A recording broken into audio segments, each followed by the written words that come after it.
gentleman's smash ball match. Go to my custom stage I built.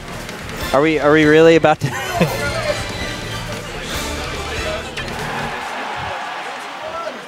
We're not going to Smashville for game 1 for once. I actually feel like this works to the Falco Link team's advantage because they can really control this flat ground well. They really can.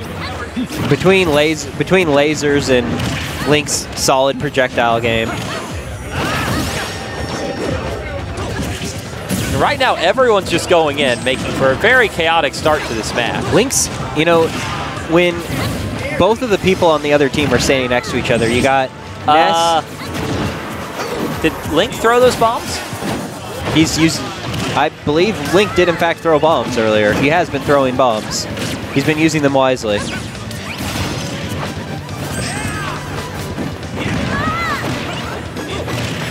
But one of the things I was noticing is in a team setup, Link's down air, when both Ness and DK were right next to each other, it seemed like it was a pretty handy tool, the way it bounces.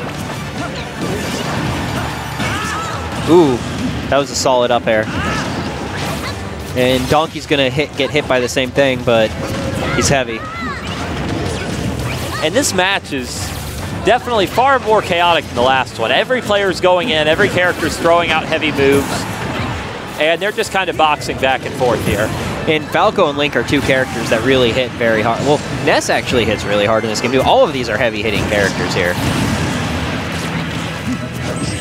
I don't know, who would you say is the least heavy-hitting character out of this group? Probably Falco, but it's not like he's weak. I mean, Falco's back air kills at some real percents. And Link's going way out there. And Falco's just kind of running from his partner as he's being ledge guarded. Link's using some real interesting tech with those bombs to get him to come from these obscure angles. I think mostly he's just been throwing them up, but in a teams match, when you have this much chaos, just throwing bombs up so that they're sitting around for as long as possible is a pretty solid decision. That was a beautiful kill on Donkey Kong that Link got. Link just did 5 or 6 rolls in a row into a throw. This is really a very even match right now, though. Ness is at kill percent, which you could say red team's down a little bit, but it's really all about the stocks. And Ness is going to survive that hit, which is a little surprising, but he was all the way on the other side. Donkey Kong almost getting his shield broke. We also have been seeing a lot of team hits from both sides, but no one really seems dissuaded by it. They're just kind of swinging.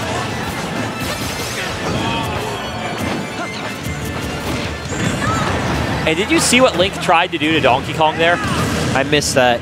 He threw his boomerang at the reflector, so the wind coming back would attempt to keep DK off.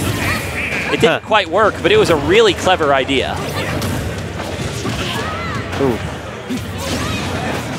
And Falco's just been stock tanking, so things are looking pretty good for red team in game 1 here. Yeah.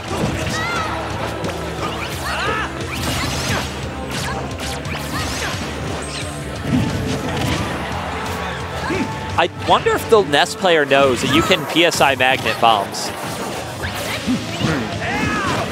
I didn't know that. That was a bad SD, so it looks like we got a one-on-one. Falco with the percent lead, but Ness not really at kill percent, so this is very much a match.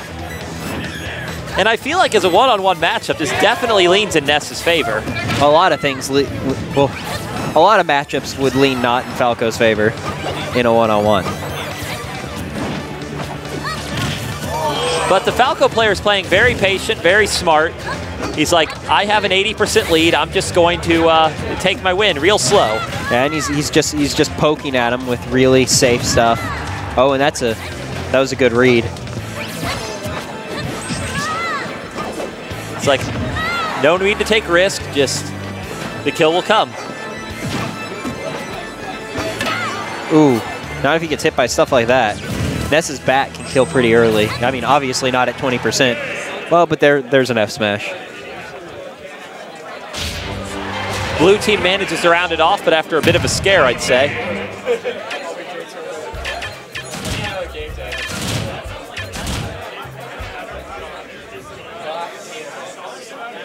Though I actually feel like red team's strat wasn't all that bad. They very well might not mix up the characters, just probably take us to a more platform polluted stage. Yeah, that would certainly help.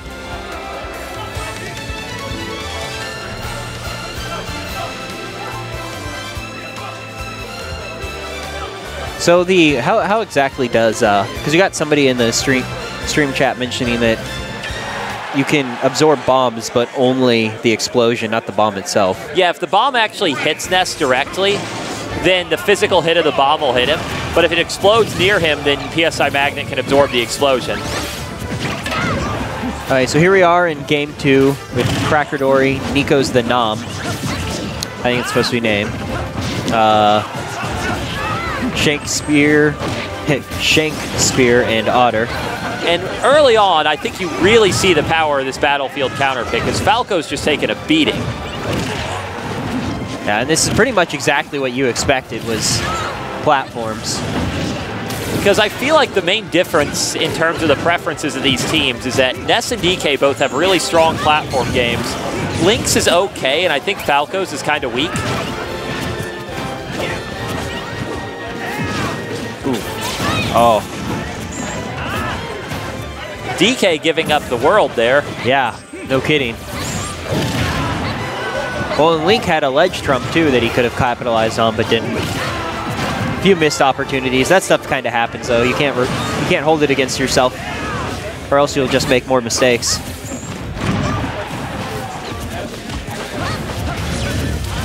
Right now we have both DK and Link at really high %, so it'll be interesting to see who drops first. He could very well swing this match. Well, they're both heavy characters, so they could last quite a while.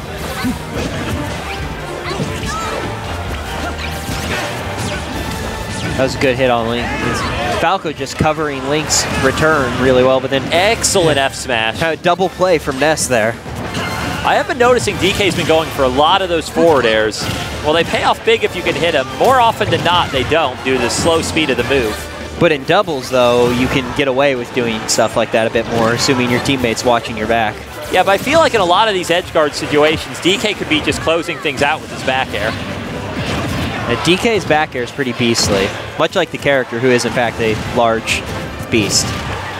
But missed opportunities or not, red team has taken what's become a commanding lead in this match. I feel like this is a pretty solid counter pick. This was an excellent counter pick. I'm kind of surprised blue team didn't ban this stage. Well, their characters have solid projectile games, which characters with solid projectile games kind of like the way that platforms can limit approaches, especially on this stage. But in this particular matchup, that doesn't seem to really be helping.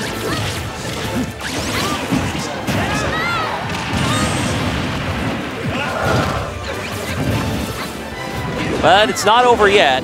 With characters that hit this hard, things can always swing.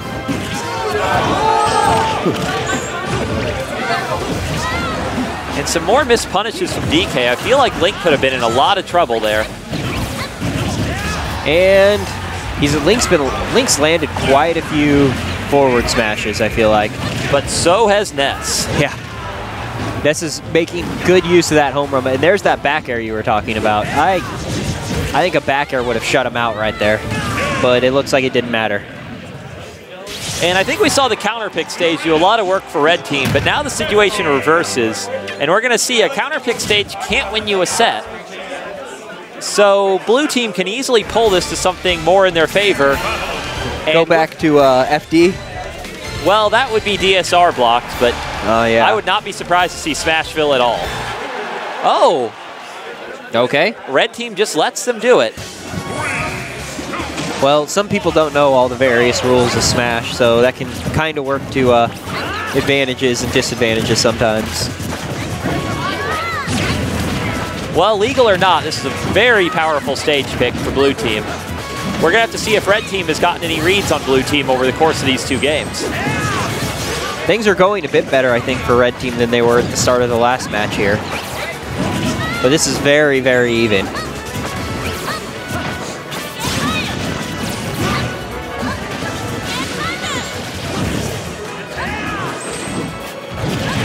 Ooh. Falco was left with truly no options there. Ness had him covered on the left, and he went right into DK's down smash. That's really, I think, the heart of what can make a strong doubles team. You create setups where there are truly no options for a player. And then they just kind of fall into DK. And DK grins.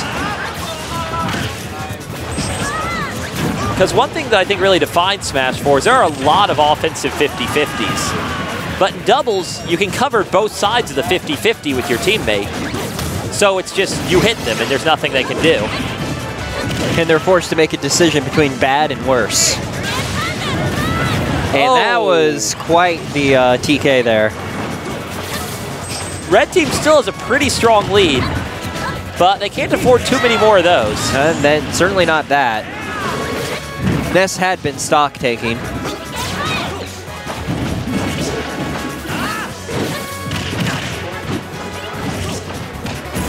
Ooh. Oh, that was a beautiful setup. That jab into a forward smash. I noticed one big difference in this game is Donkey Kong is hitting a lot more of his punishes than he did in the first 2 games. And Donkey Kong hits like a truck, and he hits everywhere. So in a team setup, like you can force people into DK's moves. DK just kind of gets free kills all day, and that was a really good. That was some really good protection from DK while Ness was recovering there. Walk up F tilt. Oh, and there's a back. I saw that back air coming a mile away, didn't you? Oh. Well, unfortunately, Togepi's metronome has blacked out the screen for us, but I think we can presume there's some really hype stuff happening in this match. Or, oh, did we lose power?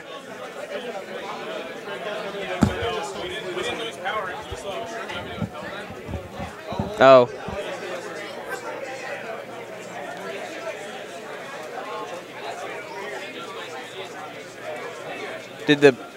Well, that sucks. I've been the victim of this myself. I know it feels... I was told to entertain you, so I'm trying to entertain. Oh, he wasn't saying no to me. I'm going to keep doing this then. You can stop. Why? It'd just be a good idea. My heart really goes out to the red team over this one, because I feel like they were in a really strong position. Their synergy was really, really good that second match, or third match. I think if we wind up having to replay it, my money's still on red team. Mine is too, but I'll just say, if blue team pulls this out, if they learn something from that, there will be salt. They definitely learned that power is, the power button is a very powerful tool.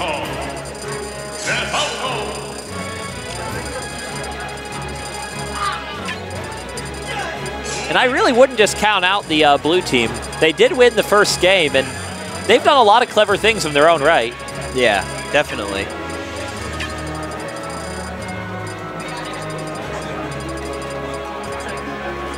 Thankfully, at least, we don't have to redo Super Name Brothers. Oh.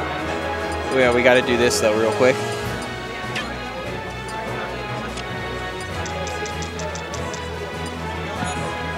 In doubles, of course, we have our classic 3-stock 8. 3-on-1. Let's do it. I'd be hyped for the 3-on-1. What about you? Everybody versus Falco, who's arguably the lowest tier character in this group. I think everyone would be hyped for the 3-on-1 other than Falco.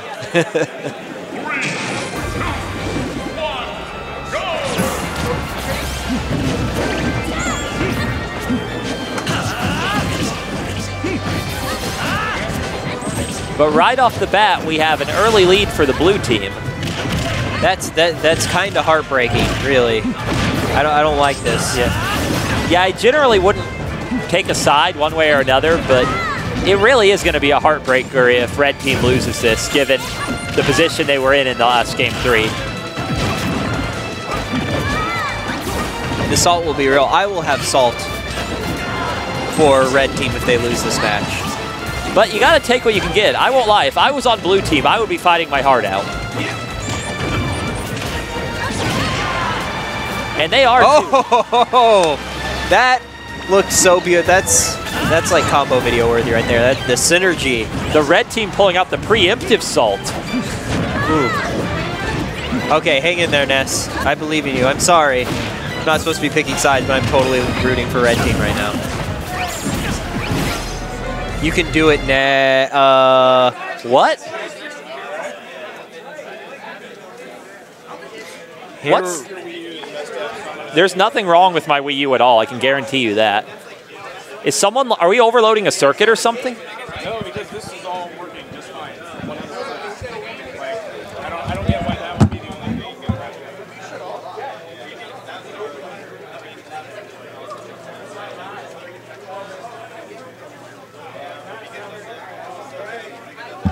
Hold on a second.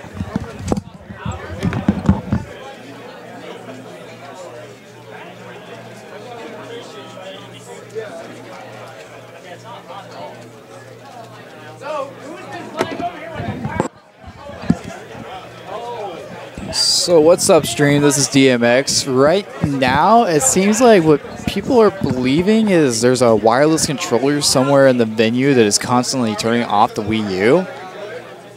And this kind of goes to show that we should not have wireless controllers at a tournament.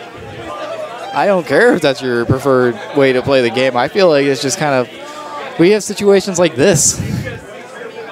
If that is the case, then this is just awful. This is just awful. I'm sorry that this is going to happen to you guys. I'm sure this is very entertaining for those who are watching, though, because this is very well. We bizarre. discovered the culprit of our power off situation. Oh, someone with a wireless controller is hitting the power button. Okay, so it is the wireless controller. Ooh, the TO is mad. You do not want to. Was it Lux? No, Lux immediately goes me. Okay. Lux is a very goofy person in general. So I guess now we're going to look for the culprit right now. I almost stepped on somebody's phone with this chair. This is not a good place to put your phone. Is this your phone? No, that's Charlie's phone. Okay, this is not a good place to put your phone, bro. It probably fell out of his pocket. So I just looked at the bracket, and I just found out that if we both win our first 2 rounds, we play each other. And then the winner of that should play MJG. In the singles? And singles. Ah. We use single. The only game that you're probably in. It is the only game I'm in. Yeah, exactly. I don't know how bad that is, but like there's like, I don't know, freaking 60 people in this tournament, so I mean, I don't know how we could avoid that. It's pretty unavoidable. But yeah.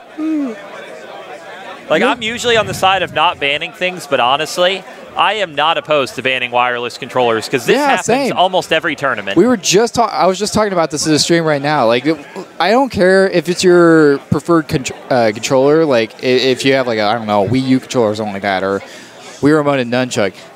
This is not acceptable.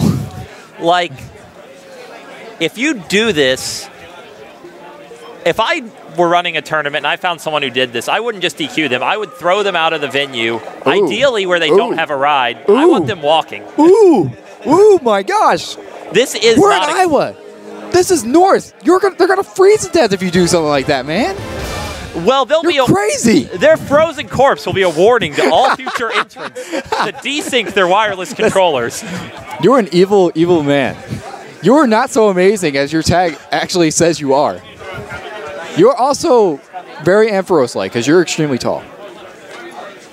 You're welcome. Do I resemble a lighthouse? No, you don't. Because that would also be Ampharos-like. You have a tail that has a bulb on the end of it. That's all I'm going to say about it. But I don't learn tail glow. Why? Why, Game Freak? You know, all of this would be solved if we just played with these controllers. These controllers right here. This is the quintessential Smash Brothers controller. 2001 tech solves all our problems. 2001. This is definitely the best that Nintendo has gotten in years. And then they just fell apart. Waivers are bad. But I will assure the stream, we've just swapped out the Wii U for a spare one that Kevin brought. Because Kevin is that professional of a streamer. He brings a spare Wii U. This man is on it. He knows what's up. He knows what's up. I think I'm going to hand this back to Junglechief. Yeah, and I'll get back to my seat. Yeah, let's do it. I should put Junglechief's phone back on the floor so we can step on it. just picked it up. It's a very durable device. I don't know if you'd be able to smash it.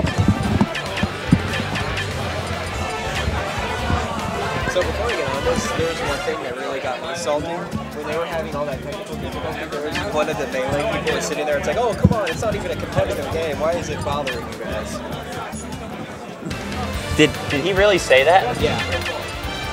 Yeah. I would have gone off on him. He was one of the TO. He had one of the shirts on that, like he was a TO for melee. I hate the melee community.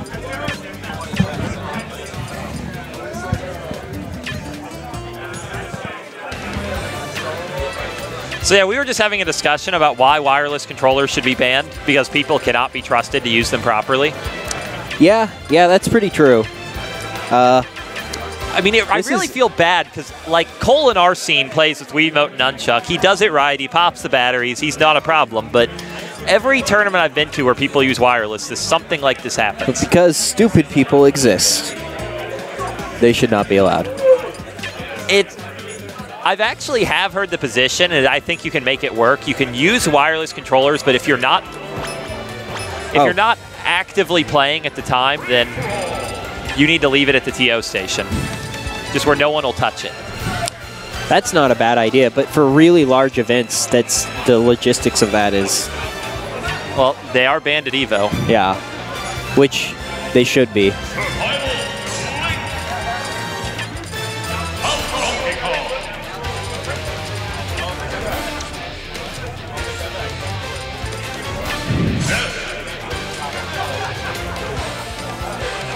And somebody was asking about why no wireless. Well, because, okay, so if you have a wireless controller and you don't desync it properly, then you can do things like, as it's sitting in your pocket, randomly turn consoles off. Yeah, we've seen that twice in this set. Someone was playing with this, I think in friendlies before the stream started, with a wireless controller, and they just turned the game off from their pocket. They probably didn't even realize they did it, but they've, as you've seen, seriously disrupted this tournament set. And now we've got a counterpick color where the brown DK has turned himself into a green poo-looking creature instead of a brown one. This is, I believe, DK Will's preferred DK color, so maybe he's trying to invoke that spirit. And it looks like DK just throwing out that down smash that just hits everywhere. Back it. Oh, I wanted to see a back air there. Ooh. Oh. Ness went for another one of those hard F smash reads, but this time Link was able to get the block. Those have been really paying off. Those down smashes on DK, brutal. They go everywhere. It goes everywhere. There's not a place it doesn't get that. That was okay. We got Shanks with an early kill there, the first kill. Otter following him up, so green is now in a nice lead. But both green players are very high %, so one read from either of the blue team players can end it. I believe in the power of the green.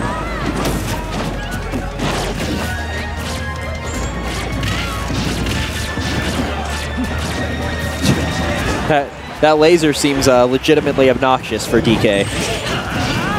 And oh wow, that I was not expecting that to spike and kill there. I know Falco's hits down, but that was a lot of force. I wonder if DK had waited until some of his downward momentum had expired before doing the up B, if he might have been able to make it back. I don't think he could have made it back, but he might have been able to stall a bit longer. Maybe Ness could have PK Thundered him. Yeah, that certainly could have happened.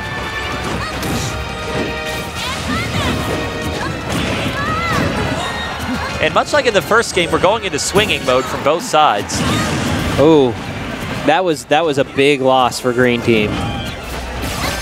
Oh, this is kind of heartbreaking after the way that the last couple matches that's got interrupted went. This could still very much go either way. It could. Very close. It could, but it's closer. It's closer than the first game was, really.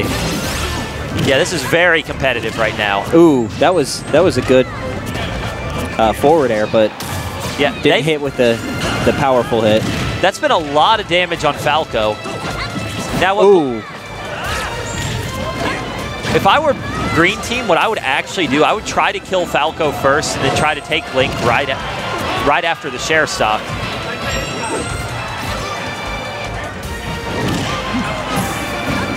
And DK's holding on to that second stock still, keeping green team going. Oh, this is... Yeah, it looks like green team's pulling it out. It's honestly a little hard to see the stocks where the overlay is. So it's like I'm sitting here, the game feels closer sometimes than it is, or further apart than it is based off of what's happening on screen.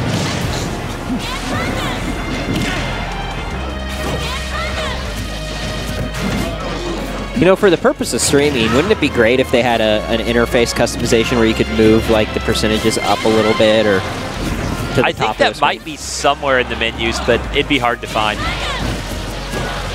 I know a lot of fighting games have that. Oh, that wind carrying DK around is kind of amusing. Ness should definitely back off now. Oh, there we go. There we go. DK's used to being the one carrying other people with wind, not being carried by the wind.